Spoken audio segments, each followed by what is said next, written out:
اب میں گزارش کروں گا علی جناب مولانا اقرار رضا صاحب سے جو رامپور سے تشریف لائیں. علی جناب مولانا اقرار رضا صاحب. السلام علیکم.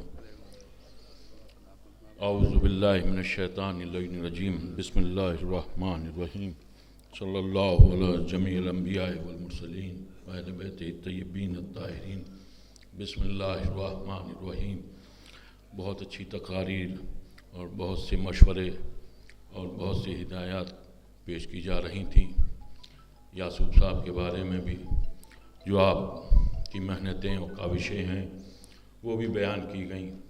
ہماری گزارش چند باتیں ہیں ان پر دھیان دینا چاہیے، اس لیے کہ یہاں پر قوم کے جو مسائل پیش کیے گئے ان میں اس وقت جو سب سے زیادہ ضرورت ہے وہ دنیاوی مسائل ہے. ماشاءاللہ مدارس علماء اکرام اپنی ذمہ داریاں بھرپور پیش کر رہے ہیں اور بہترین انداز سے خدمت دین انجام دے رہے ہیں. لیکن ابھی ایک صاحب بول رہے تھے اور انہوں نے بیان کیا کہ 50 IAS اس سال نکلے. 50 نہیں 42 نکلے. ان 42 میں 3 شیعہ تھے. لیکن آپ لوگ کیونکہ یہ شیعہ کونسل شیعہ پرسنل لا بورڈ کا اجلاس ہے تو ابھی کچھ دن پہلے شاید آپ لوگوں کو بھی معلوم ہو کہ ایک ادارہ ہے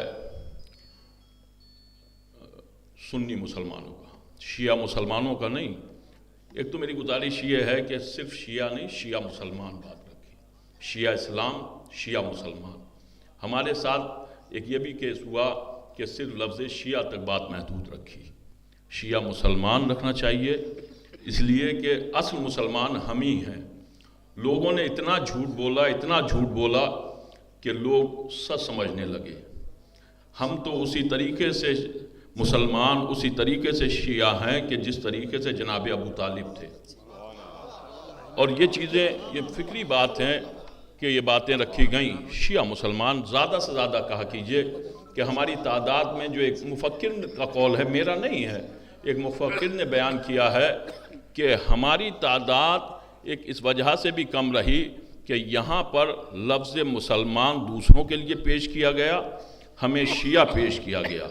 اور رسول اللہ کا جو نعرہ بلند تھا وہ مسلمان والا نعرہ تھا.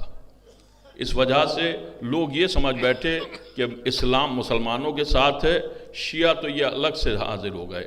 جبکہ دین ہمارے گھر میں اترا، شریعت ہمارے گھر میں اتری، قانون ہمارے گھر میں اترا، قرآن ہمارے گھر میں نازل ہوا، سب کچھ ہمارے گھر میں آیا تو ہم کچھ اور ہیں اور وہ لوگ حقیقت میں بنے ہوئے ہیں. تو پہلی چیز تو یہ ہے کہ شیعہ مسلمان شیعہ اسلام یہ بات رکھنی چاہیے زیادہ سے زیادہ.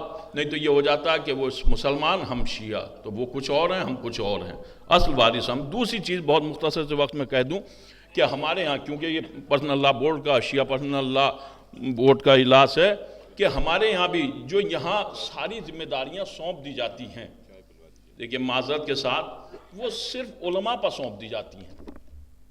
جتنی میں نے ابھی تقاریر سنی کہ علماء یہ کریں، علماء اپنے یہاں یہ کریں، علماء یہ کریں، قوم کو سدھاریں. کیا انجینئرز کی کوئی ذمہ داری نہیں ہے؟ یا قوم کے ڈاکٹروں کی کوئی ذمہ داری نہیں ہے؟ یا قوم کے IAS آفیسرز کی کوئی ذمہ داری نہیں ہے؟ یا قوم کے اور جو بڑے تاجر ہیں ان کی کوئی ذمہ داری نہیں ہے؟ کیا کہنا ہے واہ بھئی ان کی بھی تو ذمہ داری. یا وہ انہوں نے بس پیسہ دے دیا یا خون دے دیا یا زکوٰۃ نکال دی اور وہ سبکدوش ہو گئے. جبکہ آیت اللہ عزام کا فتویٰ ہے کہ اگر آپ نے خمس یا زکوٰۃ نکالا اور وہ مستحق تک نہیں پہنچا تو اسے نکلا ہوا نہ سمجھنا. کیا کہنا ہے. آپ کی بھی تو ذمہ داری ہے. آپ زیادہ نہیں، اگر پوری قوم کا ٹھیکہ نہیں لے سکتے تو اپنے خاندان کا تو لے سکتے ہیں، اپنے گھر کا تو لے سکتے ہیں، آپ اپنے وطن کا تو ٹھیکہ لے سکتے ہیں.